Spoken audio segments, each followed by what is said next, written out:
Herkese merhabalar arkadaşlar, kanalıma hoş geldiniz. Son dönemlerde artan koronavirüs vakalarından dolayı hepimizin ihtiyacı olabilecek harika bir kür tarifi vermek istiyorum. Özellikle kuru öksürük, astım, gribal enfeksiyonlarınız varsa ve diğer rahatsızlıklarınızda çok etkili bir kür. Zaten sarımsak bildiğiniz gibi doğal bir antibiyotik, sütle birlikte birleştiği zaman da çok etkili bir kür haline geliyor. 2 tane büyük boy sarımsak ve 1 bardak süt kullanacağım.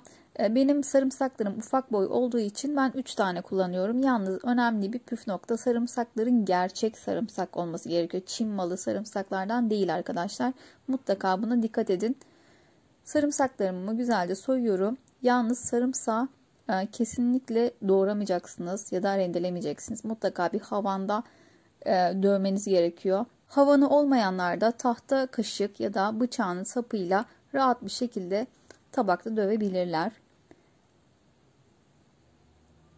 Sarımsağın içindeki o özü çok önemli. Ne kadar çok döverseniz o etken madde o kadar çok açığa çıkacaktır. Aynı zamanda bu kür bağışıklık sisteminizi güçlendirerek vücudunuzu virüslere karşı dirençli hale getirecek. Gerçekten öksürüğünüz yoksa bile mutlaka deneyin arkadaşlar. Eğer koronavirüs olduysanız ve kuru öksürüğünüz varsa ona da iyi gelecektir.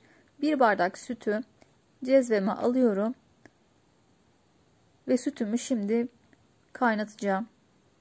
Sütümün sıcak olması gerekiyor.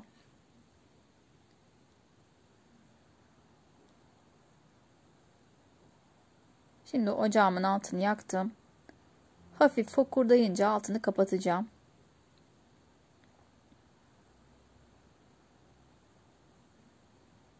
Şimdi ocağımın altını kapatıyorum.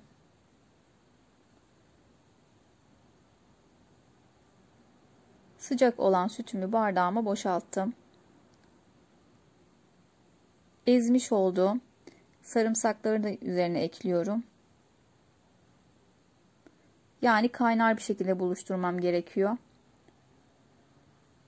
Güzelce karıştıracağım ve demlemeye bırakacağım.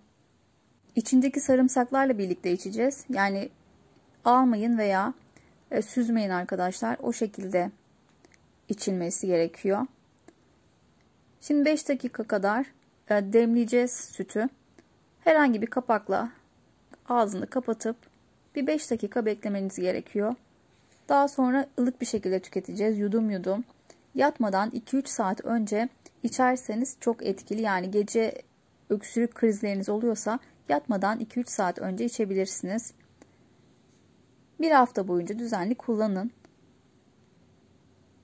Kürü mutlaka ılık bir şekilde tüketmeniz gerekiyor. Herhangi bir kronik rahatsızlığınız varsa, hamileyseniz ve bir kere içtiğiniz zaman mide bulantısı, kusma, vücudunuzda kızarıklık gibi alerjik reaksiyonlar gösterdiyse vücudunuz, kullanmayı bırakın veya doktorunuza danışarak bu kürü uygulayabilirsiniz. Şu ana kadar çevremde içenlerden hiçbirinde bir yan etki yaratmadı. Gayet güzel sonuçlar aldılar.